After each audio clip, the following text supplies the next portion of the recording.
Let's talk more about the two paths that begin to deviate at 24 weeks to 36 weeks in this third phase of pregnancy. You are more settled. You're probably enjoying your pregnancy. You may know whether you're having a boy or a girl. You probably are starting to think about your birth plan, what you would like at your birth. You're seeing a birth professional, an obstetrician, a midwife. You might be seeing a doula. You might be taking classes around pregnancy exercises, pregnancy yoga. You may or may not be starting a childbirth preparation course. You may be reading a lot of books about birth. And so you can see where this is beginning to go, can't you? So at the one hand, you're beginning to feel your baby move.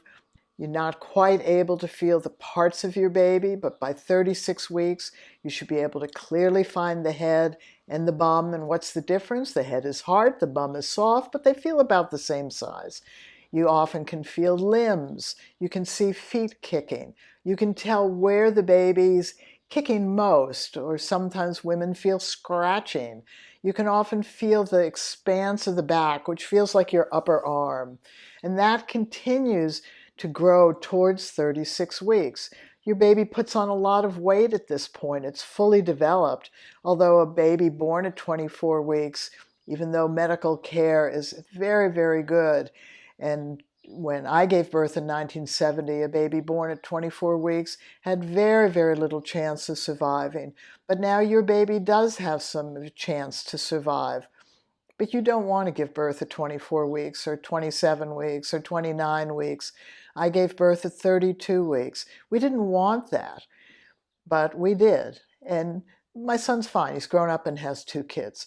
You are splitting your mind between enjoying the pregnancy, feeling the baby grow, and you're preparing for the baby, which is almost a third path, and you're preparing for the birth. You're beginning to think about the birth.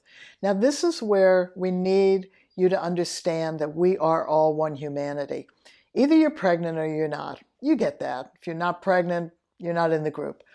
But if you are pregnant, regardless of the birth that will unfold for you or that you're planning, your hormones are preparing to labor and have a vaginal birth, which means your emotions and the way that your body and your mind responds to pregnancy and the birth preparation of your body is exactly the same as whether you are going to labor or have a non-laboring cesarean.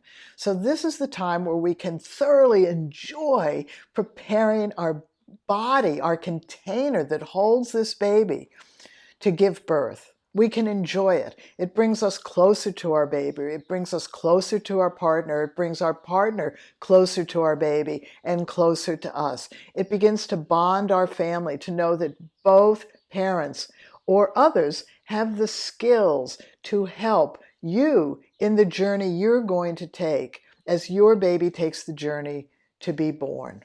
And so we look forward to introducing you to some of those skills in this third Mothers-to-Be Pregnancy Academy.